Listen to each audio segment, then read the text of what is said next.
The financial crisis within the United States as well as the rest of the world has been a significant event throughout the United States history.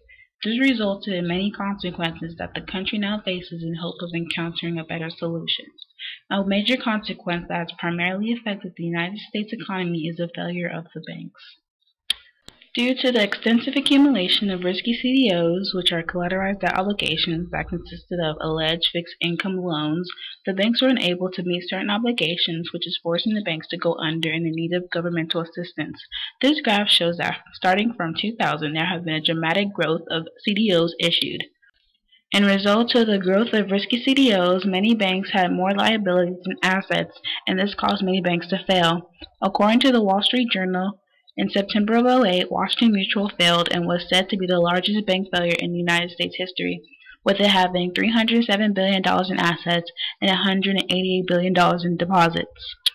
In addition to the commercial banks, the saving and loan banks were also in jeopardy. For example, Lehman Brothers, a global investment firm, filed Chapter 11 bankruptcy protection because of the loss in stock and the devaluation of assets by the credit rating agencies. This later became the largest bankruptcy filing in U.S. history, with having over $600 billion in assets. When it came to the depositors, many faced the risk of losing all their investments. Some firms, such as Lehman Brothers, did not secure their investments and led the depositors in losing all their assets. On the other hand, many banks had insured protection, but the depositors invested more than what was able to be insured, causing them to lose the remaining uninsured assets. The security of investments were due to the enforcement of the FDIC. The Federal Insurance Corporation, an independent federal agency, was created in 1933 by the Glass-Steagall Act to promote bank stability. It promotes stability by insuring depositors their money for up to $250,000.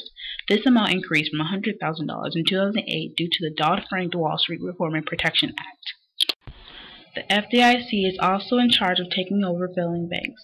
They would do this by either finding a stronger bank to sell it to or temporarily controlling it as a federal-owned bank. While it's being controlled, they are conducting stress tests, which is aimed to evaluate the institution's finances under an adverse scenario. With the help of the FDIC, there are many strong banks that have sought out to buy weaker failed banks. For instance, on October 3, 2008, Wells Fargo agreed to buy Wachovia for $15.1 billion. Also, on August 14, 2009, Colonial Bank was sold to BB&T for $22 billion. The failure of the banks is a problematic consequence of this financial crisis because it is tied to the massive amount of unemployment and the loss of insecure investments. During the bank failures, millions of assets were lost, and this left businesses in filing for bankruptcy, which forced the employees to be laid off and in need of a job.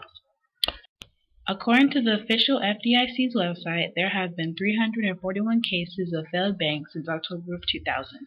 Although there are efficient solutions in reducing the bank failures, there are still banks that are failing as recent of November of this year.